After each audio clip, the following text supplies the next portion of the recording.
She said, "I'm going silent for a week. I need to see if you'll put in the effort."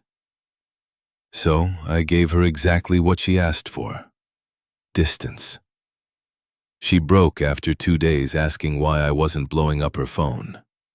I said, "Because we're done." Hey viewers, before we move on to the video, please make sure to subscribe to the channel and hit the like button if you want to see more stories like this. Thanks. I thought what we had was real, stable. Maybe that was my first mistake. For 3 years, I'd built my life around Chloe, and I thought she was building hers around me. I was the reliable one, the one who remembered her allergy medication, who learned how to make her grandmother's pasta recipe just to see her smile, who never once forgot the anniversary of our first date. It was a Tuesday evening, and I was chopping vegetables for a stir-fry, our usual midweek rotation. The apartment smelled of ginger and garlic, a familiar, comforting scent. Chloe was perched on a stool at the kitchen island, scrolling through her phone, her brow furrowed. The silence between us wasn't the comfortable kind. It was thick, charged with something I couldn't name. She'd been like this for days, a storm cloud in human form, giving one-word answers and sighing like the weight of the world was on her shoulders. "Everything okay?" I asked, wiping my hands on a towel. "You've been quiet since you got home." She didn't look up. "I'm fine." Classic Chloe. I'd learned that fine was a war zone. I decided to press gently.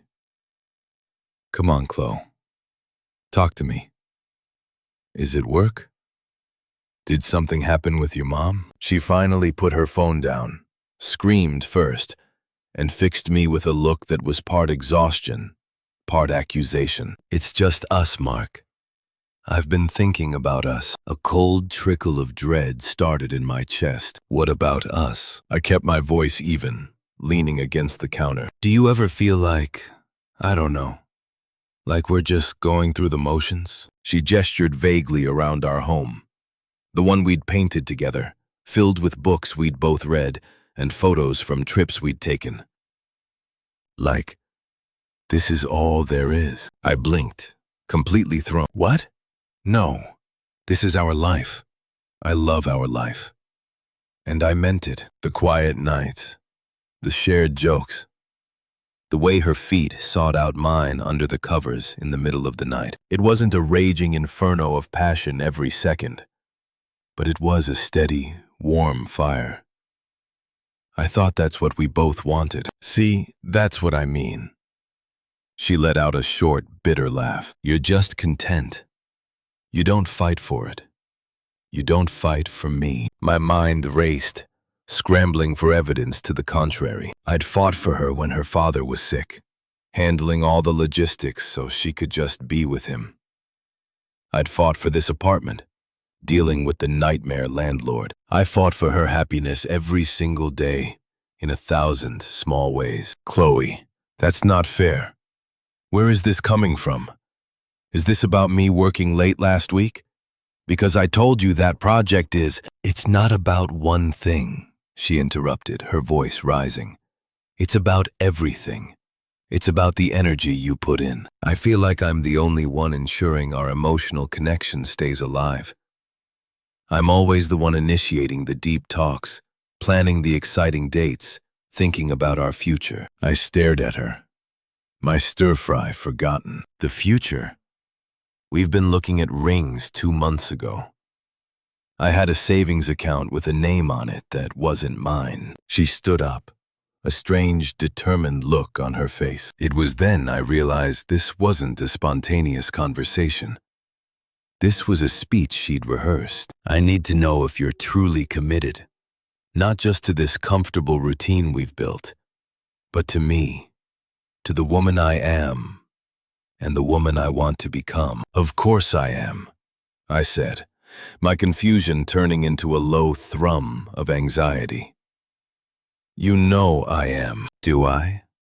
she asked, her voice dropping to a manipulative, almost smug whisper.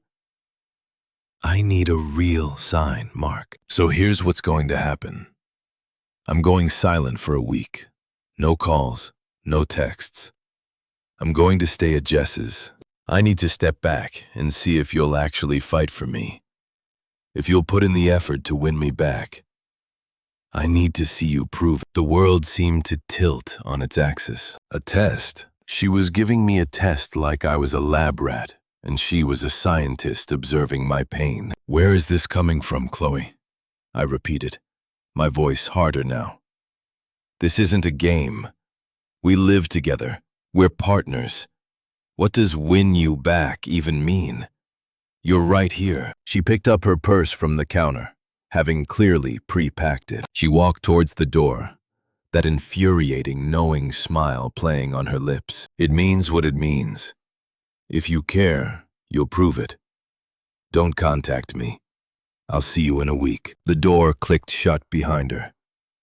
The sound absurdly soft and final. The smell of ginger and garlic suddenly seemed sickly sweet. I was left standing in our kitchen, the sizzle of the abandoned pan the only sound in the crushing silence. I looked around at the life we'd built, the life I was now apparently on probation from, and for the first time, the warm, steady fire I'd cherished felt dangerously close to going out. The first hour was the worst. The silence in the apartment wasn't just an absence of sound. It was a physical presence, heavy and accusing. I stood there in the kitchen for a long time, staring at the closed door, half expecting it to fly open again with her saying, "Just kidding. Can you believe people actually do that?" It didn't. I turned off the stove, dumped the burnt vegetables and rubbery chicken into the trash, and scrubbed the pan with a fury that made my knuckles white. The mechanical action was a relief. It was something to do, something real in a world that had just tilted off its axis. That night, I didn't sleep. I lay in our bed on my side, staring at the faint glow of the city through the blinds on her empty side. My mind was a racetrack of conflicting thoughts. Is this my fault? Should I have been more what? More what? I replayed every conversation from the last few months, searching for clues I'd missed. Had I been taking her for granted? Was I really just content? But contentment had always felt like a victory, not a failure. We built a life that was safe and happy. Was that now a crime? By morning, the confusion had begun to curdle into something else. A low, simmering anger. She hadn't come to me with a problem to solve together. She had issued a verdict and assigned me a role.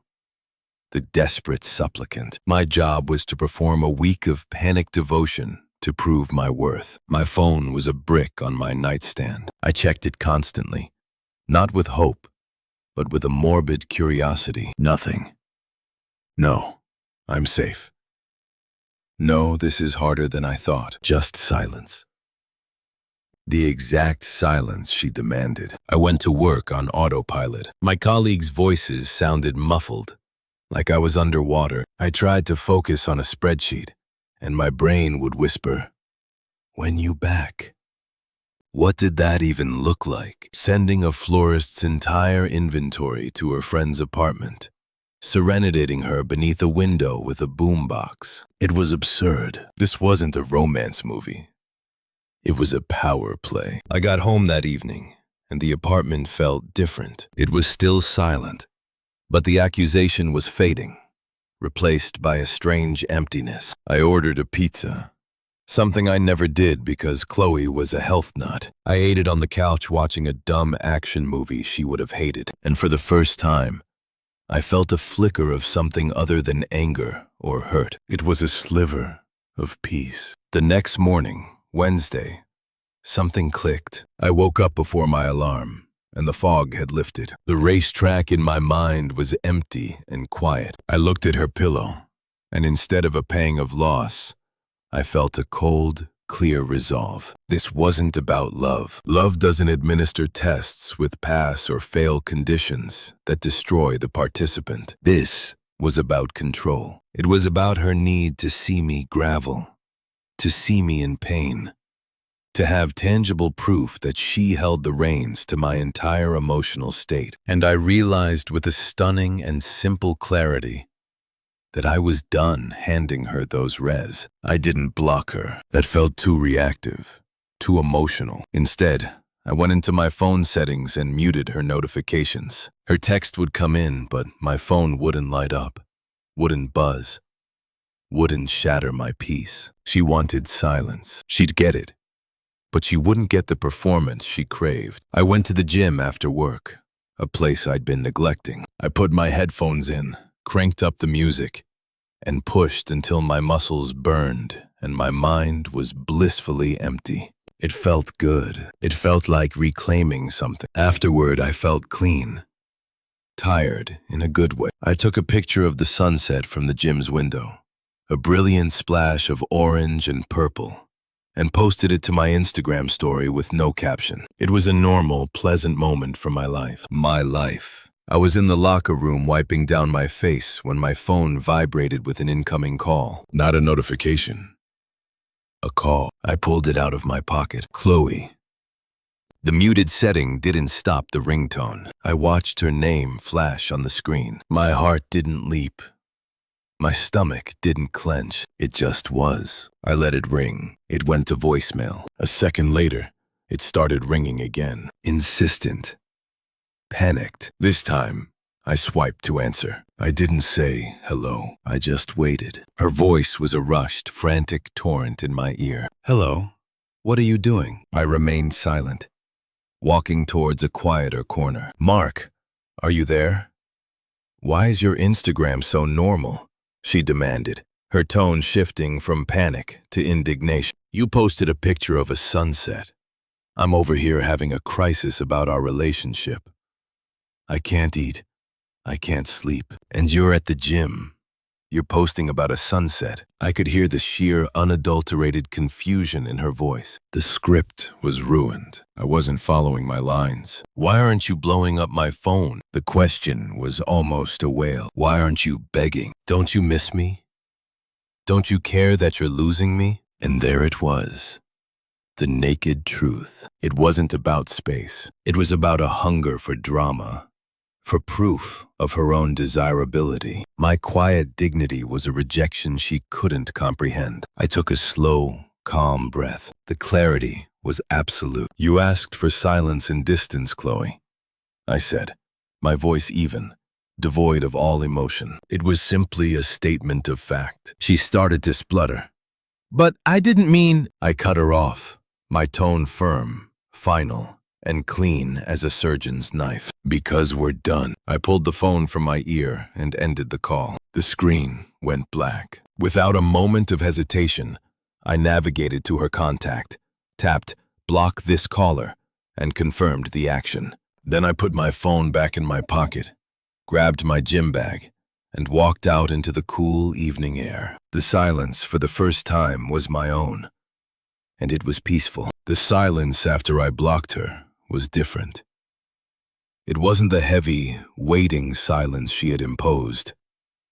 It was a clean, empty space, and I filled it with the sound of my own life. The first thing I did was practical. I went home, grabbed a stack of empty boxes from the garage, and methodically packed every trace of her from our shared space. Her expensive skincare products from the bathroom cabinet, the shelf of novels in the living room, the drawer of lacy, impractical underwear she loved. I didn't rage pack. I did it with a detached, almost clinical efficiency. Each item placed in a box was a weight lifted. When I was done, I stacked the boxes neatly by the front door, a monument to a closed chapter. I texted my buddy Alex. Me. Hey, need a favor? Chloe is picking up her stuff tomorrow at 7 p.m. Can you be here to let her in? I won't be. Well, what happened? You guys break up? Me. Yeah, it's done. Can you be here, Alex? Yeah, man, of course. You okay? Me. I'm good, thanks. And I was. The feeling was surreal. I'd expected a gaping wound, but instead, I felt a profound sense of relief, like I'd finally put down a heavy burden I didn't even know I was carrying. Her test hadn't broken me. It had broken the illusion I'd held of our relationship. I saw the dynamic for what it was now, and I want to know part of it. I threw myself into the parts of my life I'd let slide. I dedicated more time to work, and 2 weeks later, my boss called me into his office. "Mark, the clarity and focus you've shown on the Henderson account, it's been noticed.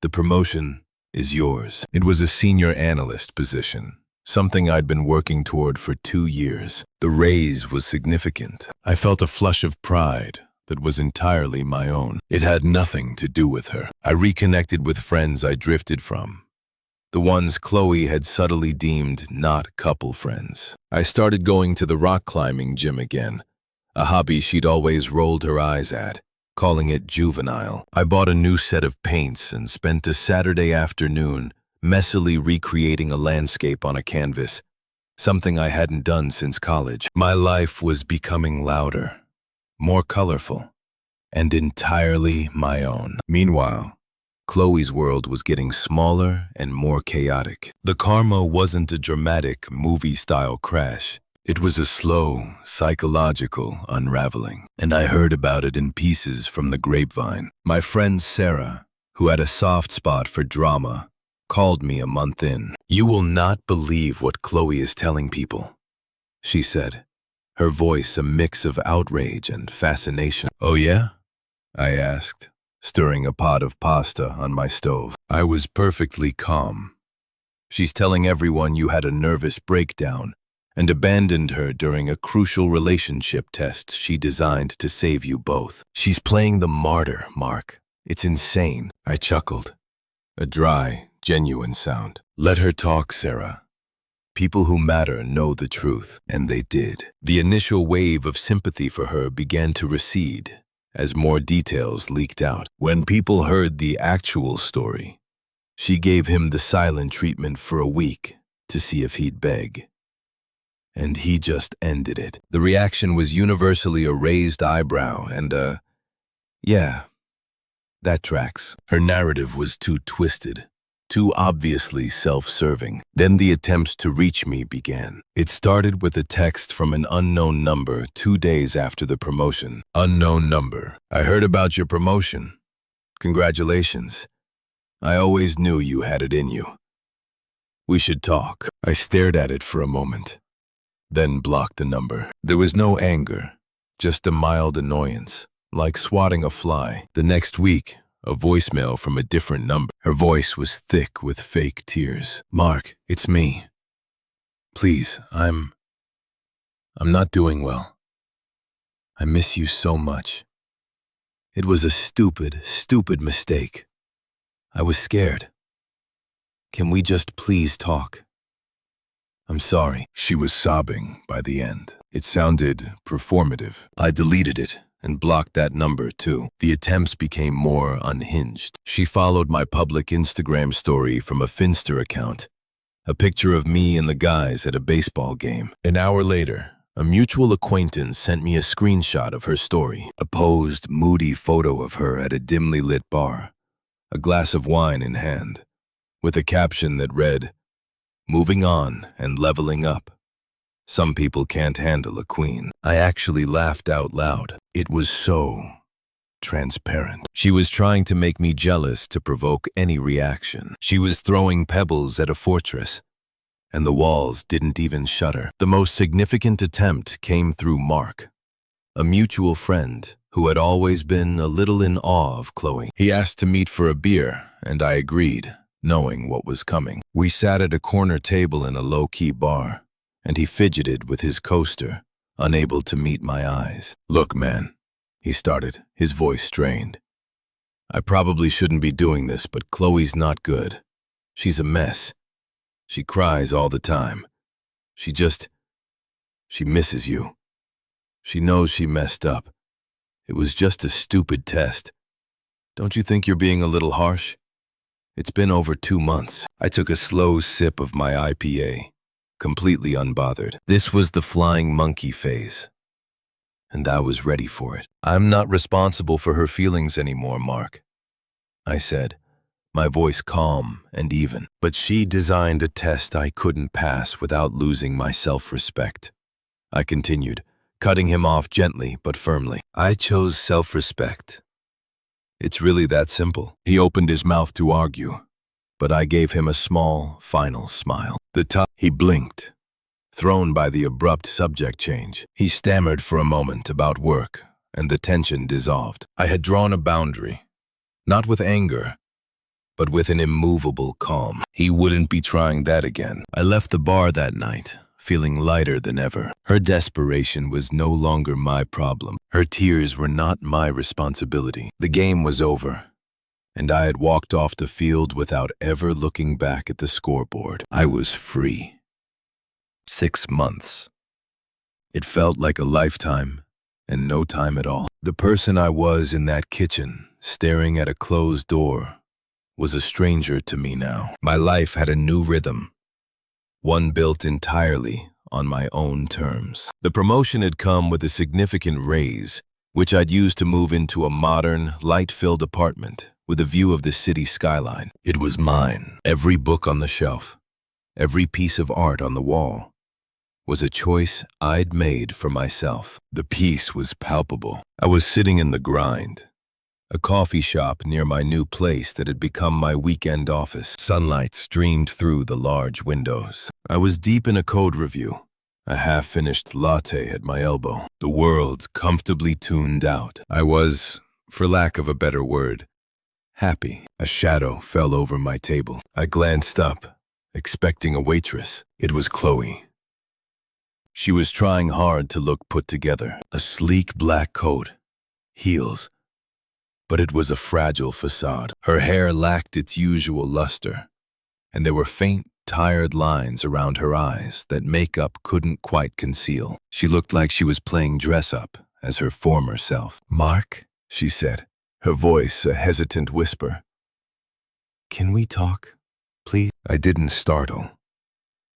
I didn't feel a surge of anger or a pang of nostalgia. I felt nothing. It was like a faint, familiar noise from another room. I slowly closed the lid of my laptop. She took it as an invitation, sliding into the chair opposite me without waiting for a reply. Her eyes were wide, pleading. "I get it now," she began, the words tumbling out in a rehearsed rush.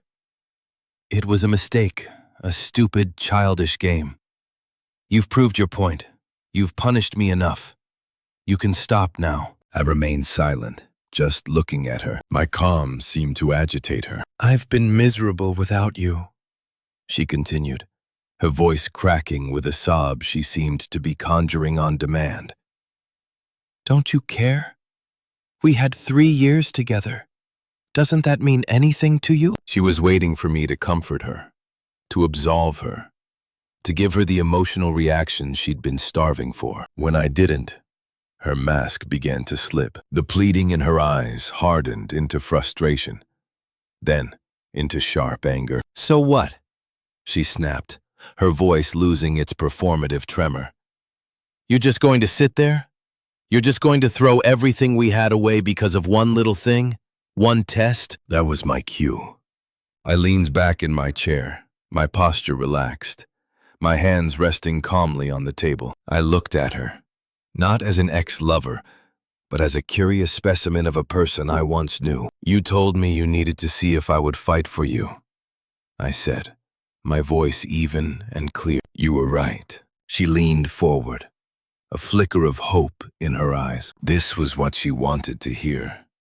A confession of struggle. I held her gaze. I did have to fight for something. I had to fight for my peace.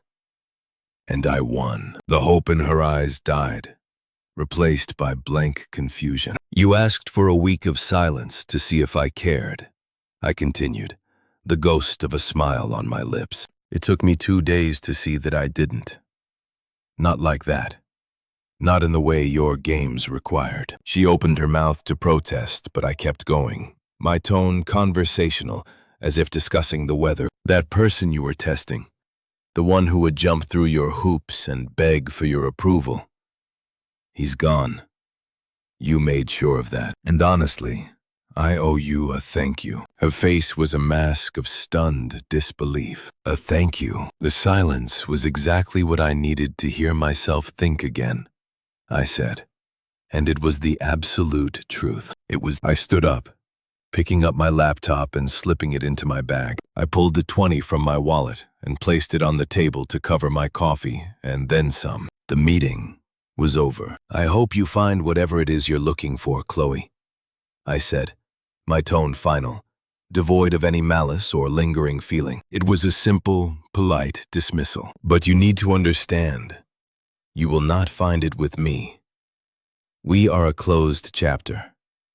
Please don't try to read it again. I turned and walked towards the door. I didn't look back. I didn't need to. I could feel the weight of her stunned, furious silence behind me. But it was a weight that could no longer touch me. As I stepped out into the bright, crisp day, my phone buzzed in my pocket. I pulled it out. It was a text from Sarah, the friend who told me about Chloe's gossip. Sarah, hiking crew is on for Sunday, 9 a.m. at the trailhead. Don't forget the good coffee. A genuine, easy smile spread across my face. I typed back a quick reply. Me. Wouldn't miss it.